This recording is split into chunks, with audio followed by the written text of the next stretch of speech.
Yo, can I get a 7 and 7 over here? Yo, can I get a cranberry citron? A tall one? No. Let me get a Newcastle. We're live. 2, 1, we're back. Give yourself a good cut point there. Yeah, there you go. Cool. So, yeah, PlayStation 4, been a great purchase so far, not regretting it at all. That's good. And just like going back into changes in life and whatnot for a while there, I just wasn't feel like didn't want to play any games at all. I didn't want to have anything to do with that. Well, you went super mobile for a long time. Yeah, you were just on my strictly phone. Mobile games only. Yeah, and then I think I got to a point now where on my phone it's just really more for work. Like I've got like notes apps on there, I've got my calendars on there. I have kind of gone away from the gaming side of it. I've gotten back into a little bit more, but not a lot. There's one game that I play a lot when I'm on my break or I'm waiting for something. It's called 8-Bit Doves, like a bird, like a dove. Yeah. It looks like a Game Boy game. Uh-huh. So it looks like a Game Boy. I'm showing you right here. Yeah. So it's got the green scale. Yeah. And then Magic touch. Basically, the main character, he's asleep. Okay. And when he's in his dream and he's flying around in his dream. Oh, that's cool. It's like an old cartridge. Yeah, exactly. That's awesome. So you just tap the screen left and right, and you just like looks like a Game Boy game. Yeah, exactly. So you basically tap the screen left and right, and as he flies by these doves, they follow him, and then, so you basically just get as many doves as you can to follow you at the end of the level. Yeah. Yeah. So I've been playing that one a lot. I just like the way it feels. It reminds me a lot of the Game Boy back in the day. Yeah. Like original. Oh, it's Game got the Boy. same look and everything. Same music and everything. Yeah. Oh, okay. Yeah. That's awesome. Yeah. So that's a pretty good one right now. Yeah. Nice. Yeah. So, but PlayStation 4 has been a pretty good introduction back into gaming. I'm thinking about picking up Bloodborne. Everybody's telling me it's a really hard game, but at the same time, like I think I'm up for the challenge. Oh yeah. Yeah. So I want to pick that one up. It's different. I didn't play any of the Dark Soul games or anything like that. So. Yeah, and I never played those games, like, even if I wanted to, because they're so almost turn-based. It was like the movement was very rigid. Yeah. And this game is more action-oriented, so the character moves around more fluidly. Yeah. And so for me, that's more appealing, whereas a lot of people that played Dark Souls 2, what was the other game? Yeah, Demon Souls before that, yeah. People that played those games, they really liked that kind of vibe. Yeah. And they were kind of hating on Bloodborne because it wasn't like that. Right. But I think they're into it now, and they're liking it. Yeah. And for me, it's kind of appealing. And I noticed a lot of people have picked it up that normally wouldn't have played these kind of games. And it's because right Jacob. Now, yeah. And I honestly think it's really just because there's not a lot of games out right now for the PlayStation 4. We're in that period where kind of in that like low point. You know, there's nothing. Nothing big coming out that I know of for stuff PS4. Got delayed. Arkham Knight. Yeah. Batman Arkham Knight, that got delayed to June 23rd. That was supposed to come out pretty soon here. Yeah. But the cool thing is they announced a limited edition PS4 Arkham Knight model. It's like silver, really? Like gray silver controller. Oh, nice. It's got the Batman logo on it. So that's a really neat thing they have coming out right now too. To kind of make up for it, I think. Yeah. That's nice. Yeah. Yeah, I watched Jacob play some Bloodborne. And again, like it's kind of like I think a lot of people are picking it up that didn't even play the Dark Souls or the Souls series at all. So because he's I think it was really frustrating in those kind of games because you really have to watch what you're doing. It's one of those like, you can collect all these souls and stuff, and then all of a sudden something happens, boom, and you're dead, and you just lost it all, and you've got to go back and do it again. Yeah. And I think Invasion's really had a big to do with that, because other people can invade you and kill you and stuff, and I don't think Bloodborne has that capability. I don't think you can invade other people, but you do see, just like in the other, when I watched him play, you do see the little marking things on the ground. Like if you click it, you see what happened to the other guy that was there. And there's like people. The ghost replays. Yeah, the ghost replays in the notes. Those are still consistent in this game. So yeah, I watched him play a little bit, and it was pretty cool. Like I get the feeling that They just kind of condensed everything. Like here's X amount of weapons, not as many as they offered in previous Souls, but they're more. I guess you can upgrade them further. Yeah, weapons can be combined. Yeah, because Jacob picked the Hunter's axe, and so it's just a standard axe like that. You don't have a lot of a lot of oomph to it, like because it's only single handed. But then you can break it up into like a huge, longer axe, but you've got more power to it and a wider arc when you're swinging and stuff. So. Yeah, it seems interesting. He's really into it. He really wanted it, so I went ahead and got it for him for his birthday. Like it's kind of like his moving away birthday gift, and so he was like super excited, and that's all he's been playing. So nice. I mean, that's cool. I mean, it looks fun. Like if I had a PS4, I'd pick it up. Yeah. So, I just got a PS Vita, so after borrowing Isaac's for such a long time. Like I played Counter Spy, played Tokiden, which is a free demo. It's done by the Dynasty Warriors guys, so it's a third-person action RPG, kind of game, which is really fun. But I also picked up Soul Sacrifice Delta. It's been a while. So I think that game has been out for a long time, but the Delta version has like fixed all the problems with the first game and added more content. That game's pretty interesting. And when you start the game, you're a character. You're like locked in this cage, and I don't know like if it's way off in the future. It's like a fantasy game, and there's like this overpowering mage that just kills people, takes their souls, and like that's how he becomes stronger and lives forever. But there's a book that you find in this, like, it's like a monster. It's like a talking book, a grimoire or something. And it says, like, this is the journal of everything and how you met I think the main villain name was, like, Magisar or something. And it's like, this is, like, who he was before he became corrupt and, like, how you're an integral part in that story. And so it goes back all the way to the beginning, and like as you play, then you can create your character and customize it, and then like you have different spells and things like that. It's a third person where you run along the battlefield, and you usually have like a AI partner that goes and helps you and kind of tells you like this is how to block or dodge or how to use your spells and stuff. But the thing about the game is you can only use the spells so many times in the game before the mission ends. You can replenish them on these little points and stuff, but the big thing is when you kill monsters in the game, you either save the soul or you sacrifice it. So like, and that's thing too, like with certain characters in the game, like you run into, you can either sacrifice them or save them. So depending on what you do, if you sacrifice them, you become stronger.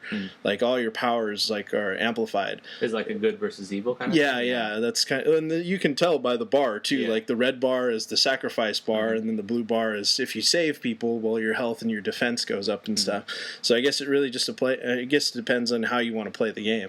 You just want to go and destroy everything. You just sacrifice every soul you come across. That's so, I always play the good person games. Yeah. I'm doing Second Son right now. And I'm doing good karma versus bad, so very similar. And like you can't unlock certain things unless you play it bad, so you gotta do another run through where you play bad. Yeah, and that's what I did on the very first Infamous game I played good. And so like everything, like I had light grenades and all kinds of like crazy abilities and stuff. And I never thought about playing bad. I think the one game that gave me the choice to play bad, which was Mass Effect, I was able to play like both, and I played good, and it was so corny because you're just like playing Shepard, and he's just so goody two shoes. Like I guess, or Jacob always calls him Space Jesus. so I went and made a female character that was bad, and she was so badass than the male character. Like at least like the way she delivered her lines and like the things that she said. I was like, why didn't I play evil sooner? It just felt so satisfying in that game. Do you think they wanted everybody to play evil as opposed to good? Because it seems like they put more emphasis on that. Or into that part of it. Well, I mean, and you think about that just in the nature of a lot of different things. Like David always talks about like wrestling and like how like a lot of wrestling characters were so much better as bad guys than they were as good guys. So I think it just is natural for, I guess humans to go towards bad things. There's like a freedom when you're bad. Yeah. It's like, well, I don't have to follow the rules. Exactly. So I can do whatever I want. Yeah.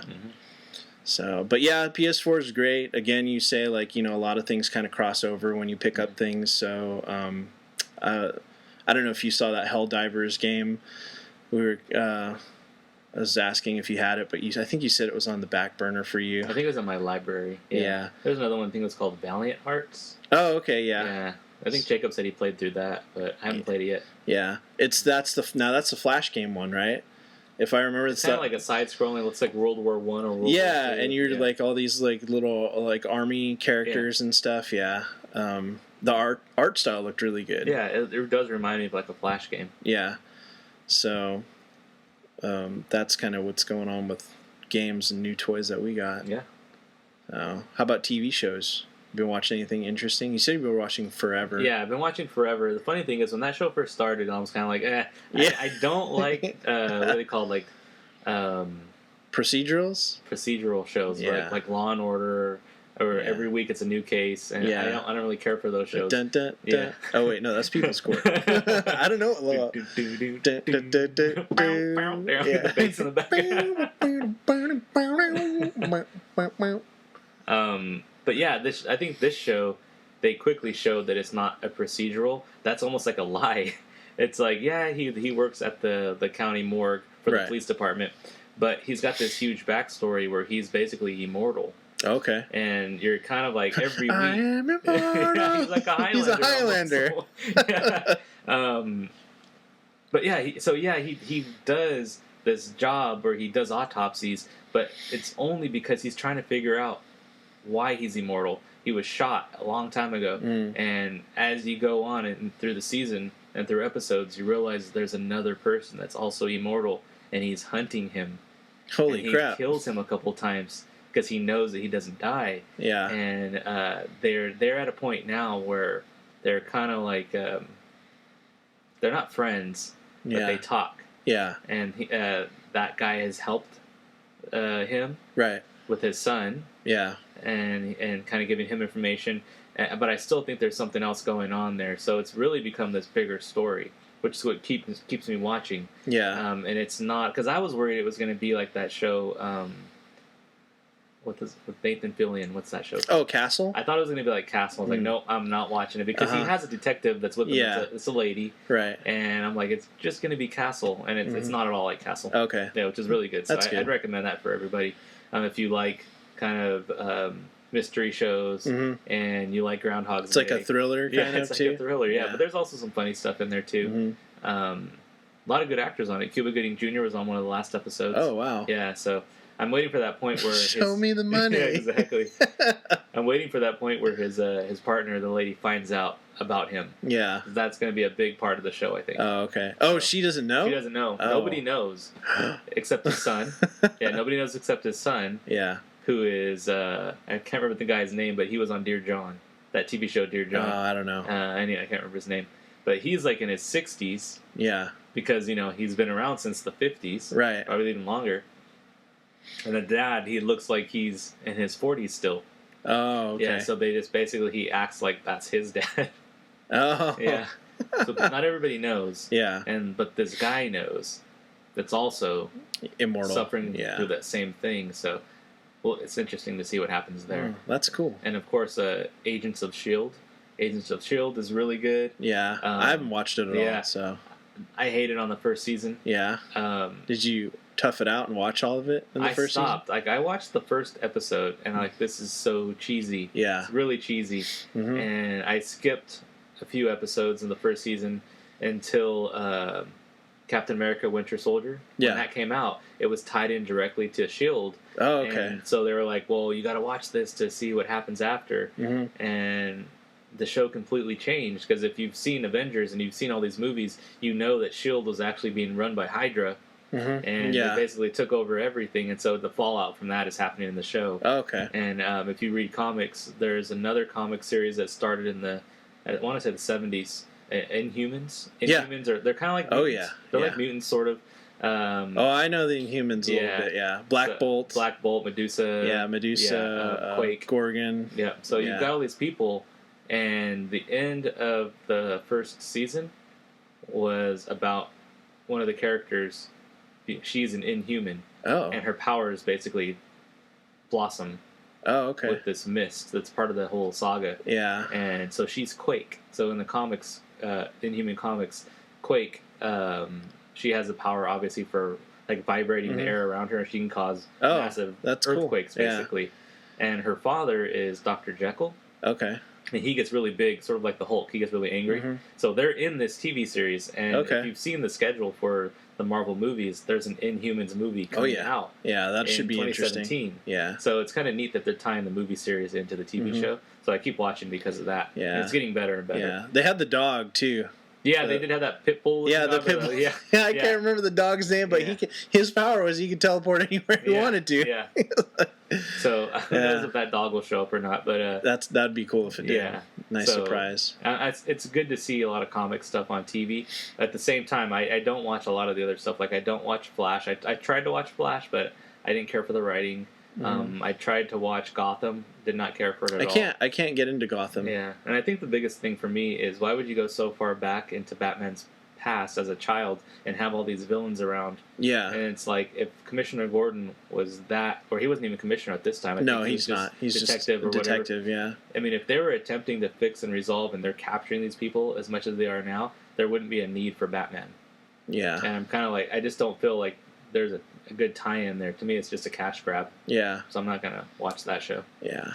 Yeah. So there's a lot of stuff going on CW that I don't really care for, but admittedly, I'm more of a Marvel guy than a DC guy. So I still watch the Flash. It's funny that you had mentioned Mark Hamill in Kingsman, because he's the trickster on that last episode I saw. So that was good. I don't know. I think I just keep watching the Flash just because it's like fun.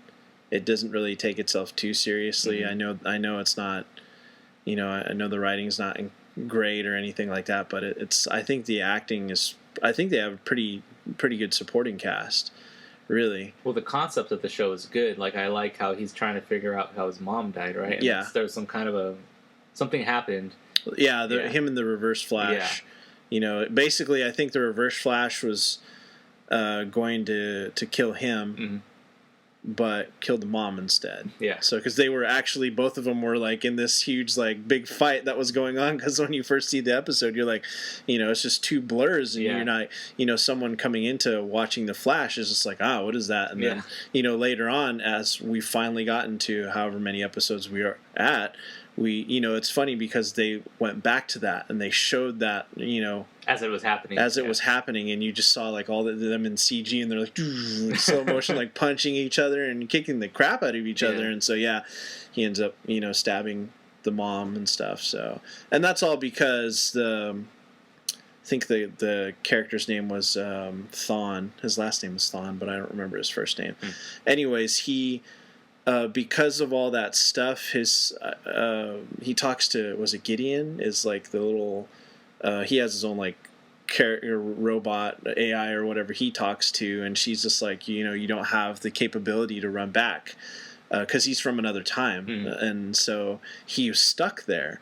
So he basically scouted out Harrison Wells, which is the Ed, the guy in the wheelchair, which I think he's awesome in the show. Yeah. I think he's one of the better actors, and he scouted him out and his wife, and he knew the wife was going to die at some point, I guess. So basically, you see like this whole thing in the latest episode. He caused the car crash that they got into, where you find, my wife died in a car crash. Was he's like, well, he didn't pull him out. And he's like, your wife's been dead for a long time. He didn't know who he was, and he was like, struggling to get out of the car, and then he finally gets out, and the guy basically, what happens is he uses this device, and it was just like crazy because like he injected himself with this like wire, and then shot Harrison Wells with the wire, and he basically drained his life force, and he basically put his essence into Harrison Wells, so like he took his his physique and his form, and so it was weird because the actual Harrison Wells is just he's just like it was like a nothing, like he's like drained like it was disgusting, dude. God. It was like, wow, like it totally like threw me for a loop when I watched the episode, and then he was just like, the entity inside him is that Thawne guy. But so Harrison Wells doesn't exist other than just his physique, that which is what he stole. So, but he's there to influence the Flash because he knows the Flash's speed has something to do with getting him back to his own time. So that's why he kind of does all this stuff to make the Flash. He's trying to better the Flash. He's like, if I can get him to run it however, push his powers further, he can use them. Yeah. Yeah, so the show's not bad. It's one of the shows that I watch just because I just happen to see it on TV. A lot of people watch it. I might give it another go because so many people are watching it. I think there's supposed to be a tie-in series with Arrow and Flash. Again. Yeah. Those are my favorite. I really think that those tie-ins really help the show because I think that's what a lot of people want to see. Like, it's like we know how this character acts and we've seen how this character acts in this show. What if we just throw... It's like, how excited you were when you were reading comics when they would cross over characters and they're just like, oh my God, these guys... Spider-Man are together. These times... What? It's impossible, but it's happening right now. And so now we're seeing that on a different medium. We're seeing that in television. Yeah. So I think that's why everyone's so excited. Yeah, I'd say like some quick hits of TV shows to watch that I think are good or they're really funny. Fresh Off the Boat. Fresh Off the Boat is really funny. Eddie Huang, I think he's Chinese. He wrote a book called Fresh Off the Boat about his life. Yeah. His family wanted to be very American, and he wanted to be very American. He was into hip hop. He was into all of that stuff. Right. And so this TV show is basically a take on that. So it's a comedy. It's a sitcom. It's loosely based on his life, but the kid's basically into hip-hop. It's based in the 90s. Right. They're in Florida. His dad owns basically like a cattleman's ranch, like barbecue restaurant. Oh, okay. The dad is the guy that played Kim Jong-un in, the movie that just came out with James Franco. Oh, The Interview? The Interview, yeah. So that actor, he's really, really funny. Everybody's really funny on that show, and it's getting better and better every episode. Okay. So it makes me laugh every time. That's good. It's like this quick writing. Not really focused too much on them being Asian, which I like. I hate when they do that on shows. Yeah. It's just about being funny. Right, exactly. That's a really good show that I think is good. What about anything else that you might want to recommend? Well, let's see. I mean, if you're following Justified, that's on its final season, so... I mean, that's coming to an end, which is great. I mean, it sucks because we're not going to see anymore. Like, this is it for Raylan, and he's such a great character, and the writing on the show is just amazing. And I'd love to see it go further, but I think it's time. I mean, the author passed away last year, and so I think they're just kind of we're just kind of wrap it up. And so that's cool to see that finally kind of close, and I think this season's been really, really good. I think other shows that are worth mentioning. I think actually FX really has always had kind of like a strong, show like for their years, how they break up their shows from spring, summer, and fall. Like because Fargo's coming back in the summer, and then The Americans has done really well. Like I don't know if you've seen it, but Carrie Russell's one of the main characters, and it's just about the two Russian spies that live in America, and that's their cover. They've created a family, they've created a whole a new identity in America and in a business, but they really spy for Russia, and how they do everything. It's all based in the 80s, so you kind of see like all this cool stuff that we grew up with, like the way things are. Like the kid is playing like those little Tiger electronic football games and stuff, and it's just crazy to see like all that and how awesome and authentic they've really tried to make that show. And so that's a really good show. If you're into spy stuff, I know like the first season's kind of rough, like kind of like probably like Agents of S.H.I.E.L.D. But man, now we're in season 3, like just like so many things have like opened up for these characters, because now these characters like they actually care about each other, and like, but they we're still in the strong belief of the motherland, and we still got to do that. But now our kids, the motherland's like, well, your kids need to be spies. No, we don't want to do that, and now it's like you're seeing like the their father and the mother roles come out, like they're going to defend their kids and like what's right for their kids. You get that conflict of being in that country for too long, and then you start to become an American. Right, yeah. So that's really cool. And then, you see like the kids are growing up, and you see like the older daughter is into religion. She's really wanting to go to church, and they kind of don't like that because they think, oh, that's a fantasy, right? That doesn't exist. That's not real. Like, this is what's real. What we do is real. Yeah. What we're fighting for is real. And so like all these different themes are coming up that are really interesting. And of course, everybody should be excited. Orphan Black season 3 is right around the corner. Game of Thrones is right around the corner. There's a lot of great things on television that are coming up that'll be exciting. A really cool thing, I think it's a very, very, no, I wouldn't say it's historical, but it's really cool. You no longer need to pay for cable to get HBO. Ooh, really? Apple TV is going to have it first. So if you have an Apple TV, it's like $15 a month. You get HBO. Wow. It's coming to some other devices as well, but I know Apple has the exclusive for a bit. So you're going to be able, as long as you have internet, you pay $15, kind of like Netflix. You pay your fee every month. Yeah. You don't need to pay for Comcast or anything else to have HBO. That's nice. Yeah. So I'm really excited about that. I like that. Yeah, HBO's got a lot of great things. Yeah. True Detective was really good. There's another season coming. So. Yeah, you get all that, plus like all the old stuff. Yeah. Curb Your Enthusiasm. I mean, of course. You get everything. Yeah. So being able to watch all of that is amazing. Yeah. So that's going to be cool. Nice. So I think that's all we got, man. Yeah. We're hitting the timer. Super special, limited edition, Kings of Compassion. Crossover. Yeah. One time only. Yeah. Maybe more than that. Well, what we'll do is maybe we'll do this. We'll do like a Kings of Compassion bits and pieces crossover. There you go. This will be hosted on the Bits and Pieces podcast. Yeah. So that way we'll do that. And I think the cool thing is with Bits and Pieces, you're going to have guests on. So the format changes. So it'll fit right in with what we're doing here. Right. So if you like this, then this is what you have to look forward to with Bits and Pieces. Exactly. Still pop culture, same stuff you've always expected and always liked to do. Yeah. So thanks for tuning in. Yeah, man. Have a great one, everybody.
Film. Did you see that movie? Yeah, and he would always say like, I only shot like bits and pieces of it. It's people's court. I don't know. The bass in the back.